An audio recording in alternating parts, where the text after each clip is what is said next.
Yo, is this tier list valid, guys? I mean, it is Tier List Tuesday. I gotta find out. I don't think I'm missing anything on this tier list. Seems a little dated. What are we missing? Fissure and Macro? Evenly? I feel like Evenly could be main deck and side deck, right? Mystic Mine. Okay, I want you to ignore Mystic Mine, okay? It obviously, you know what? We'll just make a new tier list, okay? Theoretically, every single one of these cards can be played in every single Yu-Gi-Oh deck. What do you want to name the tiers? I think it's going to be really awesome to hear what you guys have to say about them. Better use paper clips instead. Okay, I like that one. Gotta have it. Okay, I love it. Solid staple. Okay. C is okay fair. Maybe I put this in the right situation. So we have gotta have it. These are the staples that are like yo, like if you're not playing these, you might just be at a disadvantage. Solid staple are like probably the next tier right below. It doesn't feel as mandatory to play, but it's still really, really good. In the right situation, probably like is a staple that works in your deck, but may not work in other decks. Fair staples are staples that they're kind of like middle of the pack. They're not terrible, but they're not really great. And then better use paper clips instead, my guy. If you're using these staples, you're losing with these staples. I think that that's pretty fair.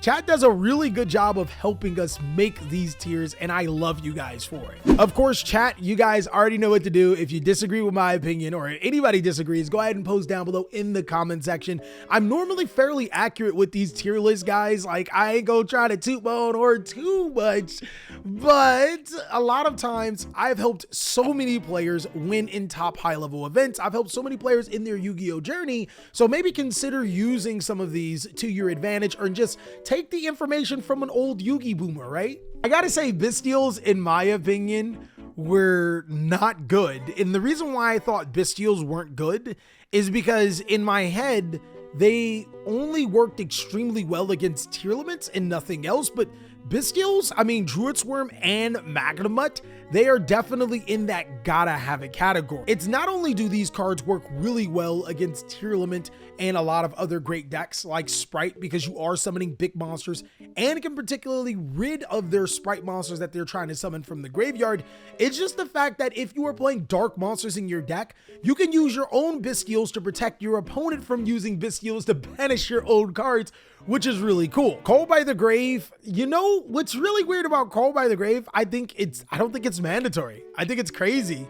So hand drops are seeing a rise, and Call by the Grave is good against tier limit in some of the other decks, but sometimes it just doesn't feel like a justified spot. Maybe because it's at 1. What do you guys think? Called by is definitely feeling a bit flat, may feel better at 2. Called by is good, but unfortunately at 1. If you have it, you can always play it effectively. Like sometimes it's really, really necessary, and for other decks, it's not necessary. So I think it's a solid staple, but I feel like you can go without Call by the Grave and no one would bat an eye. It's pretty good, but not mandatory. Change of Heart, I feel like this is probably a better sideboard card.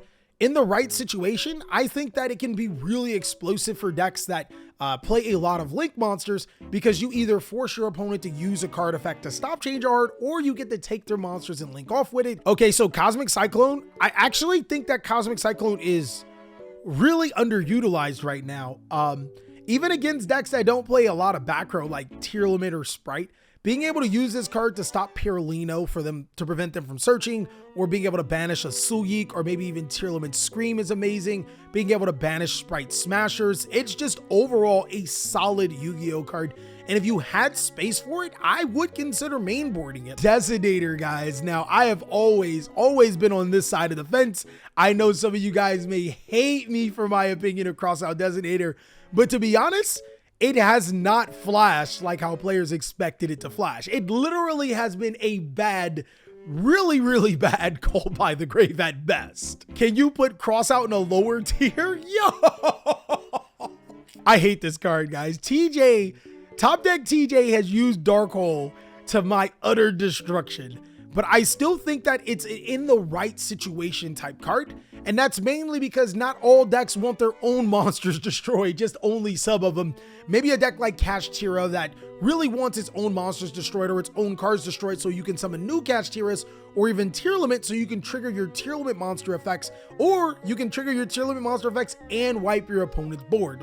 But Dark Hole is pretty saucy. It's a good Yu-Gi-Oh card. Dark Ruler No More, I still think is a solid main deck staple. It's solid. It's solid. Dark Ruler is still kind of solid, but it doesn't start the graveyard. I think that's the biggest thing about it. Like, sometimes you want to be able to lock your opponent's board. Sometimes you really want to stop the graveyard, but it's a solid staple overall.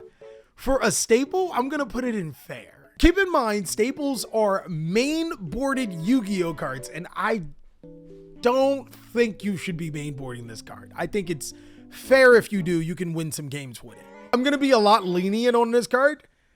People thought that Dimensional Fissure was going to be like that Yu-Gi-Oh card. It was going to define the Yu-Gi-Oh format.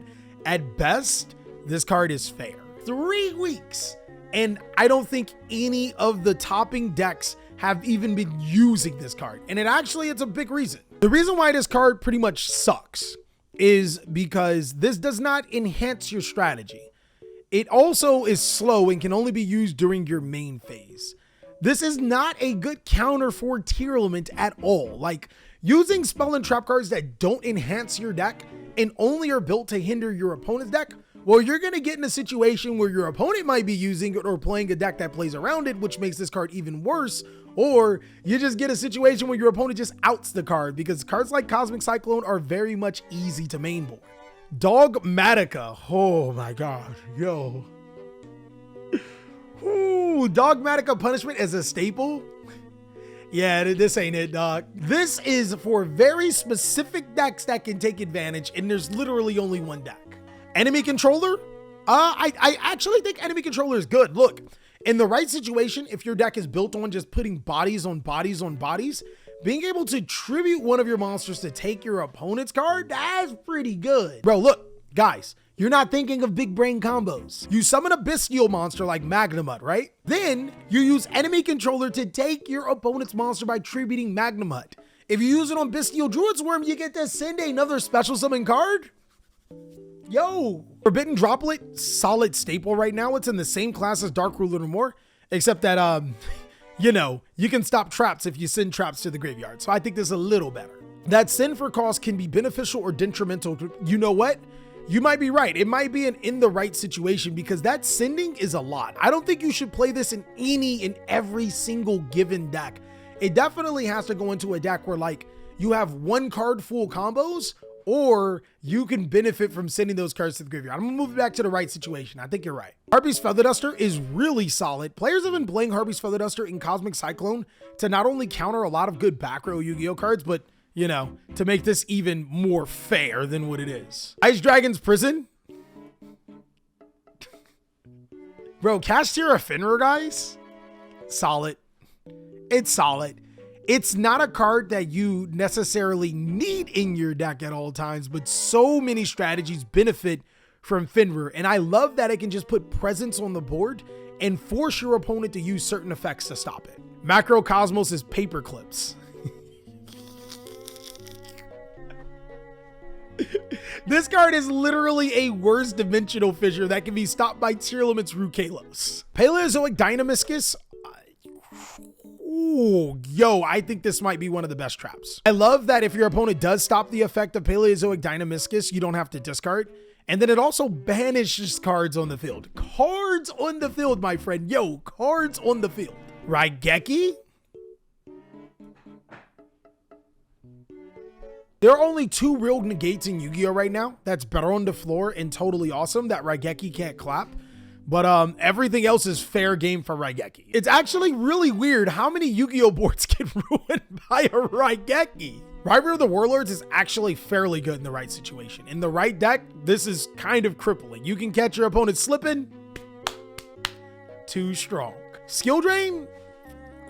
Fair. There are actually quite a few decks that just summon really big monsters, which is like Skill Drain's biggest pull. Y'all remember when y'all was complaining about Skill Drain being banned though? And I was like, yo, Skill Drain don't need to be banned or limited. And now we're here. Solemn Judgment. I feel that this card is in the right situation, it can work. I think that it's a better sideboard card though. Solemn Strike. Oh,